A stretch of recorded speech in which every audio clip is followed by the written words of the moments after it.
ദളപതി വിജയ് ആരാധകർ ഏറെ നാളായി കാത്തിരിക്കുന്ന ജനനായകൻ എന്ന ചിത്രത്തിന്റെ പുതിയ റിലീസ് തീയതി സംബന്ധിച്ച വിവരങ്ങൾ പുറത്ത്. കഴിഞ്ഞ ജനുവരിയിൽ റിലീസ് ചെയ്യാനിരുന്ന ചിത്രം സെൻസർ ബോർഡ് സർട്ടിഫിക്കേഷനുമായി ബന്ധപ്പെട്ട പ്രശ്നങ്ങളെ തുടർന്നാണ് വൈകിയത്. എന്നാൽ ഇപ്പോൾ നിർമ്മാതാക്കൾ നടപടിക്രമങ്ങൾ വേഗത്തിലാക്കുകയാണെന്നും പുതിയ റിലീസ് തീയതി ഉടൻ പ്രഖ്യാപിക്കുമെന്നുമാണ് റിപ്പോർട്ടുകൾ. വിജയുടെ ജന്മദിനമായ ജൂൺ 22-ന് ചിത്രം തിയേറ്ററുകളിൽ എത്തിക്കാനാണ് അണിയറ പ്രവർത്തകർ പദ്ധതിയിടുന്നത്. ഈ വാർത്ത ആരാധകർക്കിടയിൽ വലിയ ആവേശമാണ് സൃഷ്ടിച്ചിരിക്കുന്നത്.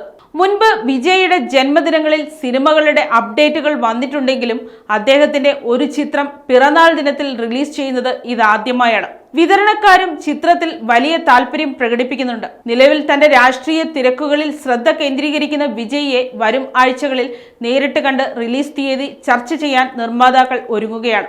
തമിഴക വെട്രിക്കഴകത്തിന്റെ തെരഞ്ഞെടുപ്പ് വിജയത്തിന് പിന്നാലെ വിജയ് മുഖ്യമന്ത്രിയായി സത്യപ്രതിജ്ഞ ചെയ്തേക്കുമെന്നും റിപ്പോർട്ടുകളുണ്ട്. സിനിമയുടെ റിലീസിന് മുന്നോടിയായി ആരാധകർക്കായി 2 മിനിറ്റ് ദൈർഘ്യമുള്ള ഒരു പ്രത്യേക വീഡിയോ സന്ദേശം റെക്കോർഡ് ചെയ്യാൻ അണിയറ പ്രവർത്തകർ അദ്ദേഹത്തോട് അഭ്യർത്ഥിച്ചേക്കുമെന്നും വിവരമുണ്ട്.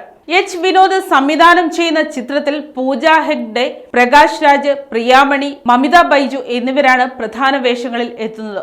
അനിരുദ്ധാണ് ചിത്രത്തിന് സംഗീതം നൽകിയിരിക്കുന്നത്. മാസങ്ങൾക്ക് മുമ്പ് ചിത്രീകരണം പൂർത്തിയായ സിനിമയുടെ റിലീസ് പല കാരണങ്ങൾ കൊണ്ടും വൈകുകയായിരുന്നു. രാഷ്ട്രീയ കാരണങ്ങളാണ് ഇതിന് പിന്നിലെന്ന് അന്ന് ആരാധകർ ആരോപിച്ചിരുന്നു. ഇതിനിടെ കഴിഞ്ഞ ഏപ്രിലിൽ സിനിമയുടെ HD പതിപ്പ് ഇന്റർനെറ്റിൽ ചോർന്നത് ചലച്ചിത്ര ലോകത്തെ ഒന്നാകെ ഞെട്ടിച്ചിരുന്നു. സംഭവവുമായി ബന്ധപ്പെട്ട് 9 പേരെ പോലീസ് അറസ്റ്റ് ചെയ്യുകയും അന്വേഷണം ഇപ്പോഴും തുടരുകയും ചെയ്യുന്നുണ്ട്.